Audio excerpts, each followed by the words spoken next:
weeks, the terror attacks appeared to stop when Ramadan ended. Now, Tommy, surely there's no connection, given we know Islam is a religion of peace and that it has nothing to do with terrorism. So why did the terror attacks in Europe suddenly seem to stop when Ramadan ended, given that there's no connection? We see this every year. We see, what's it called, the Ramadan bombathon. So, which you see the figures coming through daily, and they excel. We see most attacks as instructed during the holy or unholy or very violent month of Ramadan. But you're right, they have basically come to an end. But as saying that, we have had 5 attacks in the last, I think, 3 weeks, which were all stopped in the coming minutes just before they were successful. So I don't think it's through one, but you are right, it has as far as you look at it, they've completely stopped in comparison to during Ramadan, which when we saw a wave of them, didn't we? 3 in 3 months in the UK. Exactly, and as he said, I mean, it happens every year, proving again that connection. Obviously, if there's a wave of them during Ramadan, there must be some kind of connection. Surely there was a kind of lull. It seems to have ended today with what's happening in Hamburg. The BBC's barely reporting on it. Sky News wasn't even reporting on it last time I checked. Another thing that they seem not so keen to be reporting on, Tommy, is we had a mob rampage in Liverpool recently, which was, as plain a hate crime as you will ever see. Numerous people attacked in the street. We're all supposed to be really concerned about hate crimes in the aftermath of Brexit and in the aftermath of terrorist attacks. But, Tommy, why is the BBC not reporting on this? What is it about this hate crime that seems to have prompted the left and so much of the mainstream media to ignore it? And let's have the details as well of this crime. The details are young Muslim men. They stopped a Muslim man. They said to him, "What religion are you?" And he said, "Muslim." They said, "Say the Muslim word." And he said, "There is no prophet but Muhammad." So then they left him. They walked on. They stopped the next man. "What religion are you?" "I'm Christian." Bang. They violently beat him. His girlfriend tried to stop them. These weren't just hate crimes where it was a group attacking a man. They're attacking men who were with their partners, with their girlfriends. One of the victims, this is where we see Stockholm Syndrome in Europe. One of the victims was a Labour councillor. Now, that Labour councillor, he put out yesterday saying he's not happy with the way it's been reported, because the headline read, "Muslim mob attack non-Muslims for being white." Completely accurate headline, completely accurate. Completely accurate when you hear the details of what's happened. He wasn't happy with that headline. He was the man that's been beaten up, one of the men that's been beaten up. But these men went through the streets attacking him, attacking. And thankfully, the first Muslim man that they stopped, he rang the police, because in his mind, they were asking him, is he Muslim? Because if he wasn't, they were going to kill him, which is what they went on to do. They went on to attack. And the reason why this plays a part for me is Liverpool, 1% of that city is Muslim. I get told by so many of my friends who live in Liverpool, Muslims could not get away with doing that in our city. When they talk about all the things that are happening. Well, I found shops that were being used for grooming in Liverpool, in Birkenhead, where they were raping the young girls. Now we see these sorts of attacks. Now, just imagine, which I say to people in Liverpool, Luton has a population that has 30 times more Muslims in percentage in the city than what Liverpool has. Look what's already happening. Look what's already happening. And you're right, this is a hate crime that no one spoke about. The only hate crimes we hear about is a dirty look on a bus or someone tweeted something offensive. And if that was the case, those sort of stories go completely viral. We all see them go viral whenever they happen. I think this has only been reported originally in the local newspaper until people have picked up on it and it's got out now.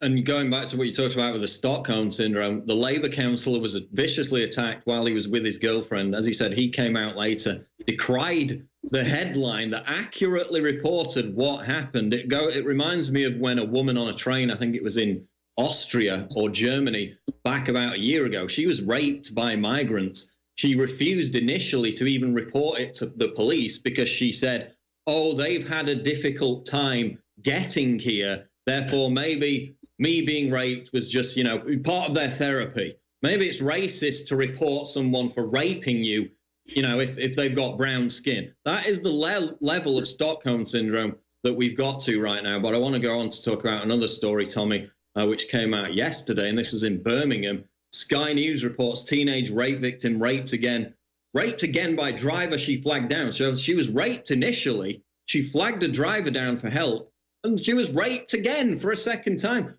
Both are described as Asian men in their early 20s. Tommy, should we be on the lookout for Japanese people, Chinese people, South Koreans? I mean, what on earth does Asian mean? Why do they keep using that politically correct term? Especially your viewers in America will be so confused by this. So they would be so confused. Anyone from outside the UK, obviously, we've grown up knowing that Asian they refer to as Pakistani, as Bangladeshi. That's what they're referring to. But for anyone else thinking, you wouldn't realise that, you wouldn't know that. And that's done on purpose. That's done to demonise and broaden who it could be. We know who it is. I could put my life, I could put my house on the fact that both those men are Muslim men. Both of them, if they were described accurately, would be described as Pakistani Muslims. Accurately, not Asian. They're still on the loose, Tommy. Not describing them accurately is helping them escape arrest after they've raped this poor 15-year-old girl. Anytime you read in the media 4 attackers and they don't give a description, that means, I know what that means. As I'm reading any story, half the time now they don't even give descriptions. So someone's been beaten up or someone's been robbed, and the 4 men run away. Okay, what do they look like? Why are you not telling us what? If they were white, you tell us what they look like. Why are you not giving us the descriptions of who they were? And that's exactly the same in this situation. This is Birmingham. And to people, when you read a story like that, I was talking about it yesterday, someone would think that, where did that happen? Baghdad? No, that happened in Birmingham. A young child was raped. It's like absolutely amazing, Tommy. We'll get back into it after the break. Yeah, she was raped twice within the space of, 30 minutes. After flagging someone down for help, she was raped by him as well. That's the situation we've got in the United Kingdom. They're all being protected through political correctness, as happened with Rotherham. We'll be back with Tommy Robinson. Don't go away. We are live. It is the Alex Jones Show. We're here with Tommy Robinson, author of Enemy of the State, but he also has a new book out, which I think came out today. It's already skyrocketing up the charts on Amazon. Tommy, tell us about that new book, because it's basically an explainer on the Quran, as far as I can tell. Obviously, I haven't got my hands on it yet. But what's the new book about? What motivated you to write it? So what the book is the Quran in chronological order. That's a chronological order, not that I'm giving, the Islamic scholars have given. So when you put it into chronological order, so it's like 2 books. It's a 10,000 word introduction, which explains to us the great lie, how we've all been lied to. What you realise is, and what people feel so betrayed about, is that up until September 11th, the elitists, they told the truth throughout our history about Islam. If I quote you now, which I do in this book, if I quote you Winston Churchill, the Mohammedan religion increases the fury of intolerance, propagated by the sword, the hopes of plunder and the joy of fighting. The religion of blood and war is face to face with that of peace. Luckily, the religion of peace is usually the better armed. Now, in this case, amazingly, the religion of peace means Christianity. It's not the lie that we've now been given. That was by Winston Churchill, so he's a previous world leader. If I give you another statement now from an American Prime Minister, who said, the precept of the Quran is perpetual war against all who deny that Muhammad is the prophet of God. The command to propagate the Muslim creed by the sword is always obligatory. When it can be made effective, the commands of the prophet may be performed alike by fraud or by force. That was John Quincy Adams, 6th Prime Minister of the United States of America. And what we do in this is we bring you through in the introduction, and we tell you how we've been lied to and when the lie started, and everyone who's told the lie. Well, we refer to it as the Great Lie. Now, when you get to the Quran, due to abrogation, anyone who doesn't know about the ordinary Quran, when you pick up a Quran and you try to make sense of it, it's not in any chronological order.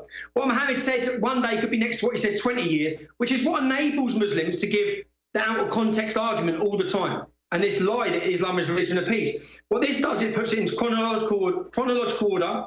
And because of abrogation, what Muhammad said later in his life is earlier in his life is superseded by what he says later in his life.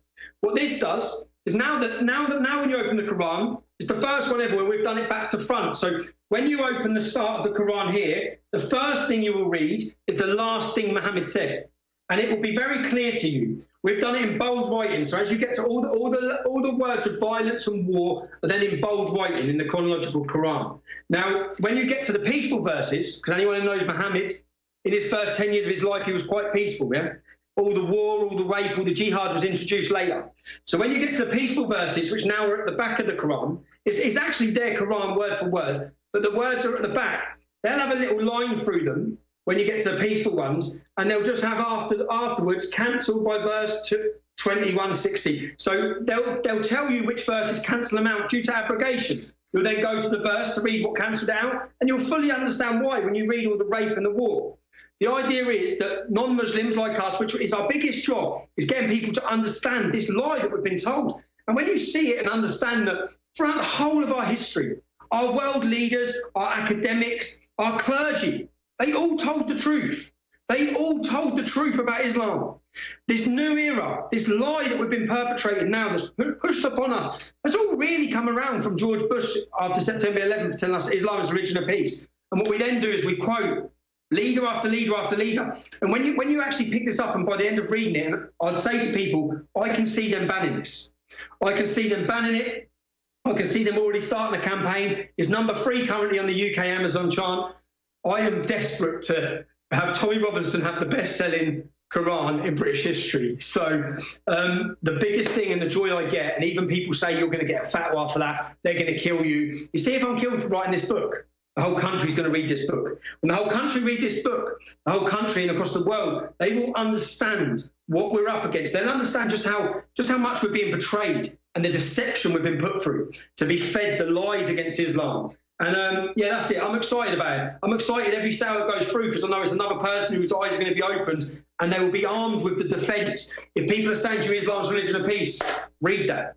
Okay, that puts it all in order. So yeah, I'm happy.